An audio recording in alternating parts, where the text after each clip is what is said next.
خطرہ ہے اس سے. دوسرا ہے لینڈ سیکورٹی، کیونکہ آپ نے دیکھا کہ وہاں پر چائنیز کے خلاف جو جس قسم کی کارروائیاں ہوئی ہیں وہاں کے انجینئرز کے خلاف، وہاں کے ورکرز کے خلاف، یہ کون کر رہا ہے؟ ڈیمیج کرنے کی کوشش کی یہ گئی. ہندوستان کر رہا ہے، یہ را کر رہی ہے، یہ سی آئی اے کر رہا ہے، یہ بلیک واٹر کر رہا ہے. جتنی بھی یہ تنظیمیں جو سی پیک کی دشمن ہیں یہ وہاں پر آپریٹ کر رہی ہیں اور چائنیز کو انہوں نے ٹارگٹ کیا ہوا ہے. ہم نے بڑی مشکل سے اس کے اوپر قابو پایا ہے، اور اب یہ جو انڈرسٹینڈنگ کی جو میمورینڈم آف انڈرسٹینڈنگ سائن ہوئے ہیں ان میں سیکورٹی کے اوپر بھی فوکس ہے. اور دوسرا اس کا بڑا فوکس جو ہے وہ ہے لوکل پاپولیشن کو روزگار فراہم کرنا. یہ بہت بڑا مسئلہ ہے بلوچستان کا، آپ کو پتہ ہے. وہاں تعلیمی اعتبار سے اگر آپ دیکھیں تو بہت ایک لارجر نمبر آف پاپولیشن جو ہے وہ ان ایجوکیٹڈ ہے، کیونکہ نہ وہاں اتنے اسکول ہیں، نہ وہاں کے وڈیروں نے کبھی چاہا کہ یہاں کے بچے جو ہیں پڑھ لکھ کے بڑے لوگ بن جائیں. انہوں نے تو سڑکیں تک نہیں بننے دی کہ یہاں پر کوئی یعنی ڈیولپمنٹ کا کام نہ ہو جائے. Any way having said that, تو دوسرا فوکس اس کا یہ ہے. تیسرا فوکس اس کا یہ ہے کہ چائنا بھی چاہتا ہے اور پاکستان بھی چاہتا ہے کہ اس پروجیکٹ کو ایک ماڈل بنایا جائے تاکہ دنیا نہ صرف یہ کہ اس کو انوی کرے بلکہ اس کا حصہ بنے. تو یہ جو دورہ ہے میں اس اعتبار سے بہت امپورٹنٹ اس کو سمجھتا ہوں کہ جو آنے والے دنوں میں ہم دیکھیں گے کہ بہت میسو ایکٹیویٹی جنریٹ ہوگی، چاہے اس میں اکنامک زونز کا معاملہ ہے، چاہے اس میں جو برتھس ہیں ان کو آپریٹ کرنے کا معاملہ ہے. ایک برتھ پر تو کام آپ کو پتہ ہے اٹ از ورکنگ. 4 بننی ہے پہلے فیز میں، پھر 6 بننی ہے. اور آپ تصور کریں وہاں پر جس قسم کی ایکٹیویٹی جنریٹ ہوگی. ایک ہو گیا.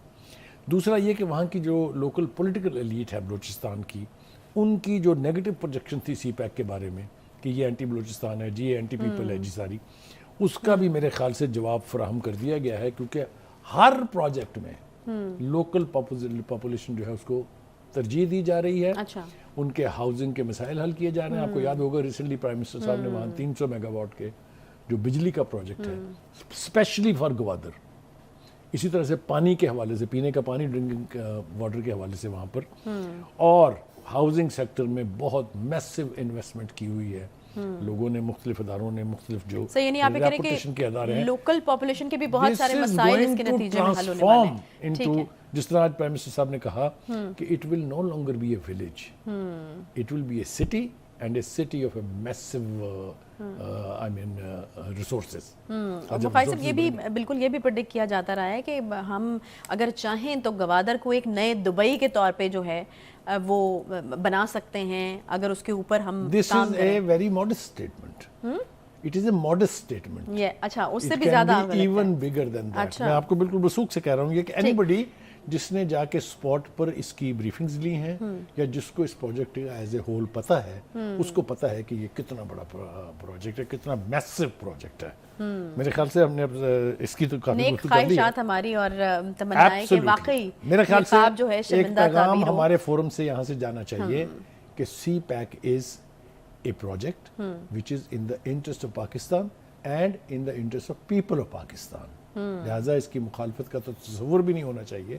اس کو تکمیل کے مراحل تک پہنچانے کے لیے ہر لیول کے اوپر کوآپریٹ ہونا چاہیے. سیاست میں بات چل رہی ہے، انتخاب کی سیاست میں بات چل رہی ہے کہ کب اسمبلی جو ہے وہ تحلیل ہونی ہے، کب نگران حکومت نے آنا ہے، کون ہوگا وزیر اعظم. تو یہ وہ سوال ہیں جو ہم دیکھ رہے ہیں کہ مسلسل کئی ہفتوں سے پوچھتے چلے آ رہے ہیں. بخاری صاحب، یہ جو اب ایک نئی تاریخ سامنے آئی ہے، یہ تاریخ بدلنے کے پیچھے کیا کہانی ہے؟ کبھی 8، 9، پھر 10، اب 11 تک بات پہنچ چکی ہوئی ہے. کہیں ایسا تو نہیں ہوگا کہ ایک دن ہم سنیں گے کہ نہیں جی کرنی نہیں ہے تحلیل، بس اپنے وقت پہ تحلیل ہو جائے گی، کیونکہ تو بیچ میں ٹائم بہت کم رہے گا. جس حد تک صورتحال بڑھ گئی ہے 12 سے پہلے کسی بھی تاریخ کو ہو جائے گی. 12 از دا ریڈ لائن. ہاں جی، کیونکہ 12 اگر آپ کراس کرتے ہیں پھر خود ہی ہو جائے گی، وہ آٹومیٹکلی ٹوٹ جائے گی. وہ کوئی ایسی بات نہیں ہے. لیکن اس کے ساتھ بہت ساری چیزیں جڑی ہوئی ہیں. پہلی بات تو یہ ہے کہ نگران وزیر اعظم کون ہوگا. اس کے اوپر بہت سارے نام جو ہیں وہ جنریٹ کیے جا چکے ہیں. 5 ناموں کے اوپر آج کل بحث ہو رہی ہے. کچھ نام ایسے تھے جو پہلے ابتدا میں لیے گئے لیکن بعد میں نکل گئے. اس کا فیصلہ بھی ہو ہی جائے گا 12 تک. لیکن اس کا بھی فیصلہ 12 تاریخ تک کرنا پڑے گا کیونکہ اگلے دن اس نے ٹیک اوور کرنا ہے. تو جو نام ہے اس میں ایک نام آیا تھا جس کا نام ہے اسحاق ڈار. اسحاق ڈار کا نام جو ہے اس کے اوپر بہت کنٹروورسی چل چکی ہوئی ہے. پارٹی کے کچھ لوگوں نے بھی کہا کہ نہیں جناب وہ نہیں بن سکتے. اب تو وزیر اعظم نے بھی کہہ دیا کہ وہ ان کے بننے کا کوئی امکان نہیں ہے. اس کا مطلب یہ ہوا، میری طرف دیکھیں، اس کا مطلب یہ ہوا کہ یہ نام جو ہے نہ نون لیگ نے دیا تھا، اچھا نہ نواز شریف نے دیا تھا، نہ شہباز شریف نے دیا تھا، یہ کہیں اور سے آیا تھا. اچھا جی ٹھیک ہے. اچھا جی وہ ٹھیک جو ہے وہ کہاں سے آتا ہے کوئی نام جو ہے، ٹھیک ہے وہ آ گیا وہاں سے. اور لیکن اگر وہ وہاں سے آیا ہے ہاں تو پھر کیسے ہو سکتا ہے کہ نہیں ہے؟ تو پھر نہیں ہے. میری بھی سمجھ میں نہیں آیا نا سمجھ میں. ہاں ٹھیک ہے. اچھا جی ان ناموں کے نام لینے کی ضرورت نہیں ہے جن کے اوپر بات ہو رہی ہے، سوشل میڈیا پہ بھی ہو رہی ہے، نیشنل میڈیا پہ بھی ہو رہی ہے. اس میں جگنو محسن کا نام شامل ہے، اس میں ملیحہ لودھی کا نام شامل ہے، اس میں اور یعنی بہت کوئی سارے خاتون بھی ہو سکتی ہیں. ہاں اس میں بہت سارے نام اور ہیں. اس میں محسن نقوی صاحب کا بھی نام ہے، لیکن وہ چونکہ تسلسل کے ساتھ ڈینائی کر رہے ہیں اس کو، اس لیے وہ کم لیا جا رہا ہے، لیکن نام موجود ہے ابھی. پھر اس میں محسن بیگ کا نام آیا تھا، لیکن وہ بھی اب آہستہ آہستہ اتنا وہ کنٹروورشل ہوا کر دیا لوگوں نے کہ وہ اس کے اوپر بھی بات نہیں ہو رہی. تو مجھے یوں لگتا ہے کہ یہ کچھ سرپرائزنگ نام جو شاید اس لسٹ میں ہوئی نا، یہ بھی ہو سکتا ہے کیونکہ اکثر یہ بھی ہوتا ہے اس لسٹ میں ہوگا نہیں. ایک بات. دوسری بات یہ ہے کہ اس کا ایک پروسیجر ہے، کہ اس کا ایک پروسیس ہے کہ جو ہی اسمبلی ڈیزالو ہوگی اس سے پہلے اپوزیشن لیڈر جو ہے، پہلے leader of the opposition in the national assembly پہلے اپنی جماعت کے ساتھ اپنی پارٹی کے ساتھ مشاورت کرے گا اور 3 نام تجویز کرے گا، اور پھر وہ نام لے کے پھر وہ ملے گا پرائم منسٹر صاحب سے. پرائم منسٹر صاحب بھی اس کو 3 نام دیں گے. پھر اس میں سے کسی ایک نام کے اوپر ان کا اتفاق ہونا ضروری ہے. اگر وہ نہیں ہوتا ہے تو پھر یہ معاملہ جائے گا الیکشن کمیشن کے پاس. وہ تینوں نام دونوں طرف سے چلے جائیں گے، جس طرح پنجاب میں ہوا. آپ کو یاد ہونا چاہیے. ٹھیک ہے کہ تو یہی پروسیجر وہاں پر بھی پروسیس ہوگا.